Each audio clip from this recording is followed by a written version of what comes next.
Assalamualaikum warahmatullahi taala wabarakatuh. Kami Salam. berada di Ganda Baik, sebentar lagi akan naik ke Genting. So, kita buat program bakar sate dan santai-santai bersama Laskar Cyber. Hari ini saya nak beritahu bahawa apa yang berlaku di Sabah hari ini, Zahid kena ambil iktibar. Zahid kena ambil tanggungjawab penuh di atas kerosakan yang berlaku di Sabah.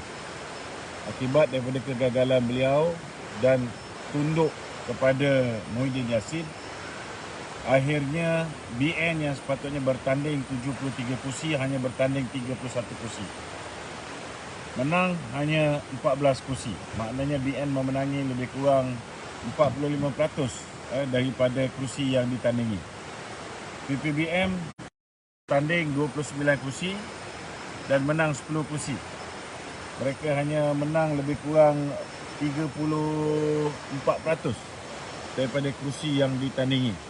Tapi disebabkan Zahid ni tak dengar cakap, maka hari ini akan ada kemungkinan besar kursi ketua menteri terpaksa diberikan kepada parti yang menang lebih kurang kursi berbanding dengan UMNO, iaitu jawatan ketua menteri akan diberikan kepada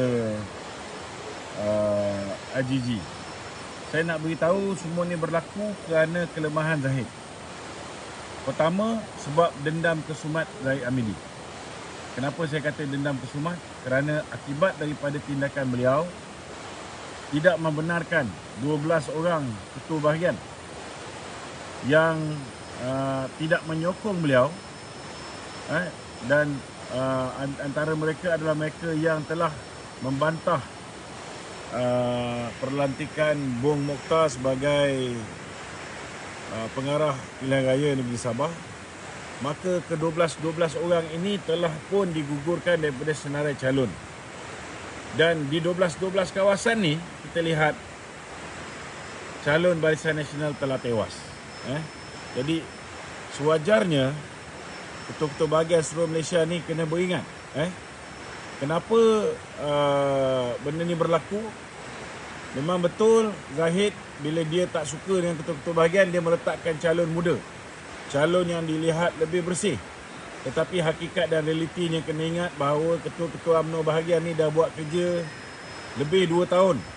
Daripada mula BN tewas pada 9 Mei 2018, mereka bekerja bertungkus lumus, tetapi di saat akhir kerana mereka tidak bersetuju dengan Zahid, tak bersetuju dengan Bong, maka akhirnya kita lihat mereka telah digugurkan daripada senarai calon.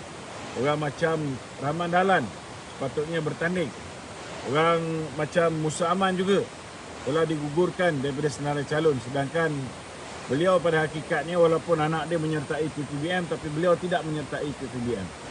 Jadi ini antara perkara pertama yang saya rasa kalau kita tak hentikan kerakusan Zahid Hamidi ni, pilihan raya umum ni, kita akan lihat ketua-ketua bahagian yang tidak menyokong Zahid pula akan digugurkan daripada calon pilihan raya, dan musibah yang menimpa Barisan Nasional di Sabah akan menimpa Barisan Nasional di peringkat pusat. Okey, ini pertama. Kedua, disebabkan kes beliau. Ada orang yang ada kes. Datuk Najib pun ada kes, tapi dia boleh lawan. Tetapi disebabkan beliau ni tak ada telur nak lawan, maka apa yang berlaku, dia tunduk kepada Muhyiddin. Dia tunduk pada Muhyiddin. Mula-mula dia tunduk pada Muhyiddin. Tak kala BN ada 42 kursi, dia tunduk bagi kat Muhyiddin yang hanya ada 7 sokongan daripada 12 orang yang memenangi pilihan raya umum yang lepas daripada parti dia. Hanya ada 7 je. Sekarang dah hilang 1. Syahrudin dah lari pergi ke Atok, dan hanya ada 6 orang yang betul-betul menang atas tiket PPBM. Okey. Tetapi benda ni sekali lagi berulang bila mana jawatan timbalan Perdana Menteri pun Zahid gagal untuk secure bagi pihak UMNO, walaupun kursi Perdana Menteri telah diberikan kepada bangsa minoriti. Dan kita lihat di Sabah sekali lagi Ini gambaran awal kepada pilihan raya umum yang akan datang.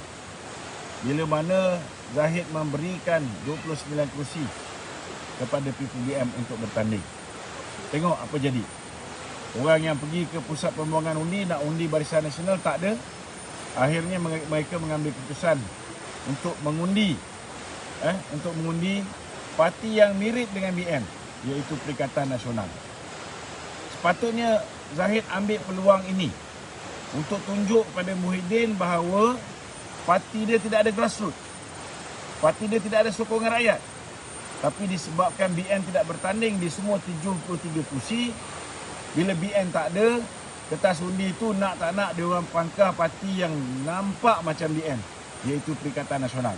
Hari ini kita tak boleh kata bahawa PPBM tidak ada sokongan grassroots. Kerana Zahid telah hilangkan peluang untuk BN buktikan bahawa BN lebih jika bertanding di semua kursi berbanding dengan PPBM. Sepatutnya hari itu BN bertanding di semua kursi, bagi kepada PPBM bertanding di semua kursi bersama dengan rakan-rakan komponen dia, Perikatan Nasional, baru kita akan tahu sebenar PPBM. Hari ini kita tak boleh sekat. Kita dah tak boleh kata PPBM tak ada grassroots. Kerana mereka telah memenangi. Walaupun memenangi dengan menipu, dengan mewujudkan parti yang lambang dia sama macam Barisan Nasional. Jadi apa yang akan berlaku dalam pilihan raya umum yang akan datang? Kalau Zahid ni masih dikekalkan sebagai Presiden UMNO, saya yakin tuan-tuan, nasib yang menimpa UMNO Sabah akan menimpa UMNO di peringkat persekutuan. UMNO harus memastikan dalam pilihan raya yang akan datang, UMNO kena menang 112 kursi. 112 kursi. Tetapi apa yang berlaku hari ini, kita tengok.